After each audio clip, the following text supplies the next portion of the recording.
भंडाराच्या मोहाडी तालुक्यातील जांभोरा परिसरात मोठ्या प्रमाणात ऊसाची लागवड केली जाते। मात्र हे लागवडीचे क्षेत्र जे आहे आता कमी झाल्याचे चित्र पाहायला मिळत आहे। खरं पाहायला गेलं तर या परिसरात देव्हाळा साखर कारखाना आहे आणि त्यामुळे या परिसरात मोठ्या प्रमाणात ऊसाची लागवड शेतकरी करत असतात। मात्र मोठ्या प्रमाणात त्यांना अडचणींचा सामना करावा लागतो आणि कंपनी प्रशासन त्यांच्या अडचणीकडे दुर्लक्ष करत असल्याने जवळपास 50% ऊसाची लागवड कमी केल्याचे शेतकरी सांगत आहेत।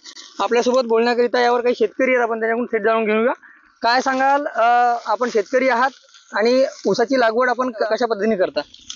आम्ही साधारणतः ऊसाच्या दोन प्रकारची ऊस लागवड होते। एक पूर्व हंगामी आणि एक सुरू ऊसाची लागवड असा येतो। याच्यात एक डिसेंबर मध्ये लागवड होते आणि एक जानेवारी पासून ते फरवरी मार्च पर्यंत ऊस लागवड केली जाते। परंतु मागील 2-3 हंगामापासून कारखाना प्रशासनाच्या उदासीन धोरणामुळे वेळेवर शेतकऱ्यांना ऊसाचे पेमेंट न दिल्यामुळे बऱ्याच शेतकऱ्यांच्या ऊस पिकाकडून दुर्लक्ष झालेलं आहे आणि म्हणून यावर्षी जवळपास आपल्या इथं 500 हेक्टरला जांभोऱ्यामध्ये ऊस राहायचा, यावर्षी फक्त 150 हेक्टरमध्ये ऊस उभा आहे। आणि दुसरा एक महत्त्वाची गोष्ट, या गावाला पूर्वी 24 तास विद्युत मिळायची, आता फक्त 8 तास विद्युत मिळत असल्यामुळे या कारणाने या ऊसाचा क्षेत्र सुद्धा घटलेला आहे। दुसरा एक मुद्दा महत्त्वाचा म्हणजे या परिसर हा नागझिरा अभयारण्य लागून असल्यामुळे या ठिकाणी वन्य जीवांचा प्राण्यांचा खूप उपद्रव सुरू आहे। परंतु या करता आमची शासनाला प्रमुख मागणी राहील की या नागझिरा अभयारण्याच्या सीमेवरती जाळीच्या कुंपण लावून दिल्यास या वन्य प्राण्यांचा त्रास या शेतकऱ्यांना कमी होईल।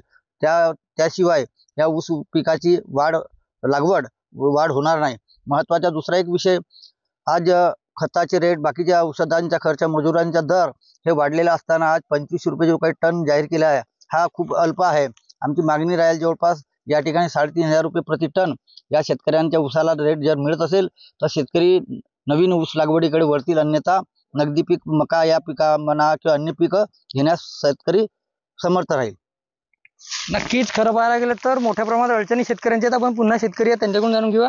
काय सांगा, आपण किती हेक्टरवर ऊस पीक लावता आणि काय त्याची अडचणी तुम्हाला सहन करावं लागतात? जांभोरा गावामध्ये जवळजवळ 500 हेक्टर ऊस लागवड होती आणि आता ह्या कंपनीच्या समस्यामुळे वेळेवर पेमेंट नाही, लोकांना कोणाचं म्हणजे लग्न वगैरे असलं तरी त्यांना पत्रिका जोडून सुद्धा त्यांना पैसे मिळत नाही आणि शेवटी पैशासाठी आपल्याला कंपनीमध्ये जाऊन आंदोलन करावं लागतो।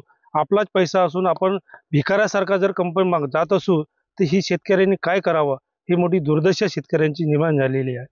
आणि म्हणून सनेरी शेतकऱ्यांनी आपण कसं दुसरं पीक कोणतं तरी निवडावं याकडे शेतकऱ्यांचे जास्त आता लक्ष आहे। जर कंपनी जर आपल्याला जर वाजवी भाव म्हणजे जर 3,000-3,500 रुपये जर टन देत असेल आणि 24 तासचा नाही पण आपल्याला तकरीबन 16 तास जर वीज मिळत असेल आणि वन्यप्राण्यांची जर सुरक्षा निर्माण करत असतील तर आपण ऊस लावू शकतो, अशी आमची मागणी आहे। नक्कीच खरं पाहायला गेलं तर मोठ्या प्रमाणात शेतकऱ्यांच्या अडचणी आहेत। कंपनी प्रशासनाच्या ए झोनमध्ये मागील हंगामात 1400 हेक्टरवर ऊसाची लागवड करण्यात आली, मात्र यावेळी ती लागवड जी आहे 725 हेक्टरवरच करण्यात आली।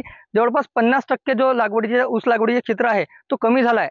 त्यामुळे ए झोनचाच विषय नाही तर बी झोनही आहे आणि संपूर्ण एकंदरीत आकडा पाहिला तर 50%हून अधिक क्षेत्र जो आहे ऊस लागवडीचा कमी झालेला आहे आणि यासाठी कंपनी प्रशासन कुठेतरी जबाबदार आहे आणि त्याच्या दुर्लक्षितपणामुळे शेतकऱ्यांना अडचणी सहन कराव्या लागतात आणि त्यामुळे म्हणून हे ऊस लागवडीचे क्षेत्र कमी झाल्याचं शेतकरी सांगत आहेत। रुपेश सपाटे, TVNine मराठी, भंडारा।